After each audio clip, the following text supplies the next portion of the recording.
Devin Copfer's personal meeting room. It is my meeting room, and I'm happy to have you here. Welcome.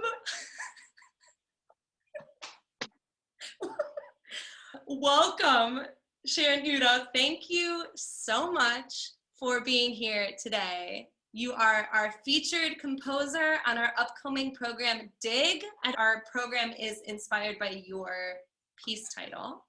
And you have a piece that will be featured. It is a commission by the Johnstone Fund for New Music, and it is for violin and viola and cello, and it is spectacular. And welcome for being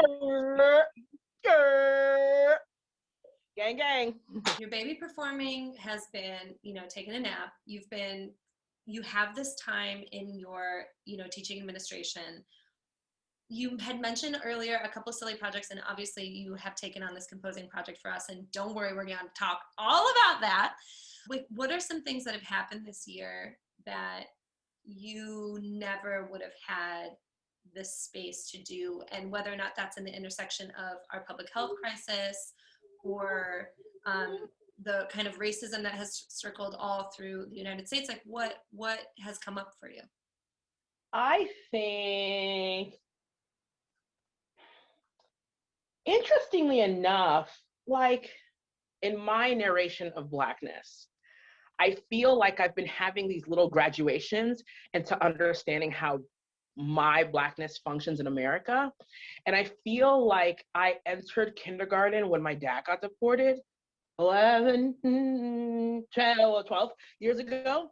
And then like, I feel like I graduated from 6th grade when like Trayvon Martin got shot. And I feel like I graduated from like the Alton Sterling shooting really affected me because he was selling CDs and I was on tour, and I was just like, I'm also selling music. And so then like, I think what really like gave me like my master's degree was the Breonna Taylor verdict, not the shooting itself, but the verdict. I was just like, I feel like I am beyond the point of any surprise. So like when people are just like, I can't believe this is happening, I'm just like, oh, I believe that anything can happen. Because like when she was sleeping, not funny story, I can laugh now, but the next day, for some very complicated reasons involving a botched therapy appointment, the police showed up at my house because they thought I might not have been safe. But it was just really technologically a mishap. And then I just was so busy and never responded to my emails from my therapist. So she thought that I was like, not okay. So the police came to my house, and my husband, who is a white man, answered the door. And when they said, we're looking for Sharon Udoh, and I remember the like you can't, I was just like, oh, I'm gonna die. Like it was just this like, oh, I should probably text people and tell them that I'm like, I was just like, my heart was like, boo, boo, boo, boo, boo. Like it was like, I remember, but like it's that, like your bodies are really smart, and like you can't forget that. And I feel like the biggest thing that I've learned throughout this pandemic is just like that bodies are really smart, and I feel like I've graduated now. There's my life before the Breonna verdict and my life after. Yeah. And that incident of just me being like, yeah, this is the end. It's not that the things that we're doing to help racism are bad, but it's kind of like we are not using proper tools. I feel like the intention is there for a lot of folks to really do something. But your husband said something in one of my videos that I did late last year in a project for the Wexner Center. Yeah. And he said, attacking as attacking and tackling, attacking, attacking racism in this country is not going to be pretty, and our lives are going to look demonstrably different when we actually do it. But I do, like, I've been thinking about like what Black liberation feels like, and I'm in the vibe of like it looking like all of everything that I do is Black, and everything that I do is valid. My feelings are okay, and the way that I express them are okay. And the modes in which I express them are Black, and the modes and like all of my experiences are part of who I am. Yeah. Including like my weird approximation to proximity to whiteness because of how I've been socialized, including my classical self, including my tenor voice, including my really crazy immigration story, like all of those. I think that I would have gotten there eventually, but I think the nature of 2020 has gotten me there like now. Yeah. Do you feel like you feel that internal shift, you know, the morning after Breonna Taylor's verdict? You felt that then, and so it's almost viscerally like you're feeling that experience through your body too. I haven't really gone a day without thinking about it. Yeah. Like it's like it's yeah. I think about Breonna Taylor. I think about a Black woman being shot in her sleep almost every day. I've resigned to being a tired person. Like I'm going to be tired for the rest of my life. And I've also determined in that perpetual exhaustion that I'm going to experience because of my Black body, I've determined to be alive in that tiredness. When I think about the impact that you've had on my experience of art and my experience of music, you've been a huge pillar, I think, for me personally, but I think in Columbus, and I think in the Midwest, and I think the world. I think, you know, I feel like that sometimes, and like, you know, the weird space between that resigning to being tired and the thriving within the tiredness, the pressure from that can make you feel like you are bigger than the universe. It is like one of the most powerful forces of humanity. It's like why there are like literal people who have been like attempted to be destroyed by governments all over the world, and we're like somehow still here. Like when I think of like sometimes I like sit and I think of like Harriet Tubman, and I'm like, you did what, ma'am? You did what? What? You did what? When? Like you, like, wait a minute. You returned to get more people?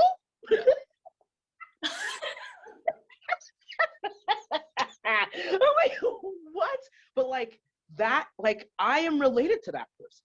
Like that is that's us. Yeah. So yeah, you know, sure. Sometimes I do feel like the power I possess is global sized, but I think it's universal. I think there's just something. I think my power is Beyonce's power, is Idris Elba's power, it's Nelson Mandela's power, it's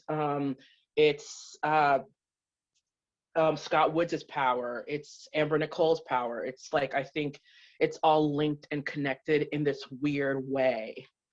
That's like not necessarily like scientific, but like metaphysical.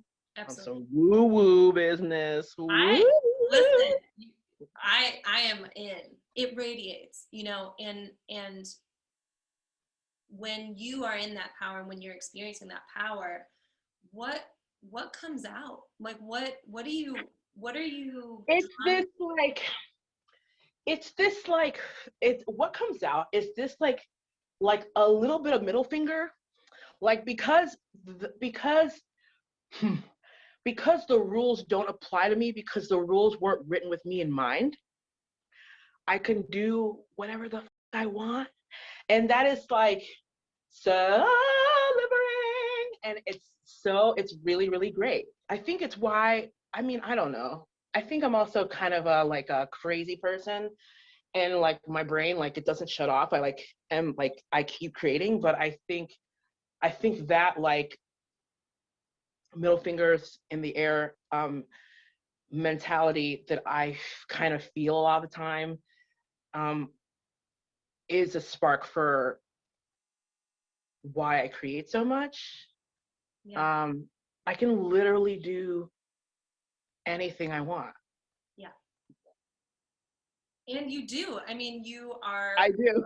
you are, you, Like in like little ways and large ways. It's just like, yes, I can write this super pentatonic piece in A flat, and I will also wear this outfit that does not match. I can do whatever I want. Because the rules weren't written with me in mind. yeah.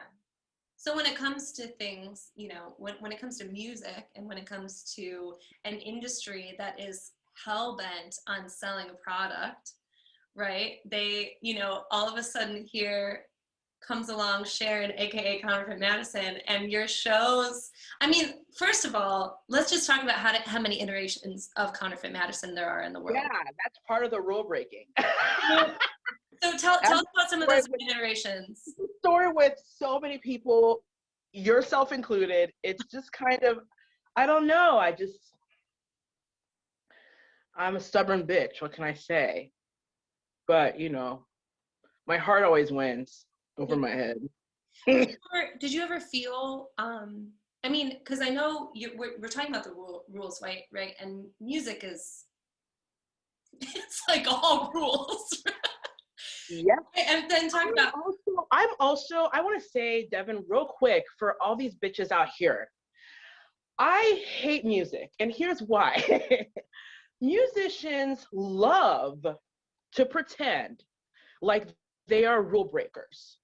And when push comes to shove, they want to follow all the fucking rules. When push comes to shove, their Black person has to look a specific way, or sound a specific way, or write a specific way, or have a specific voice.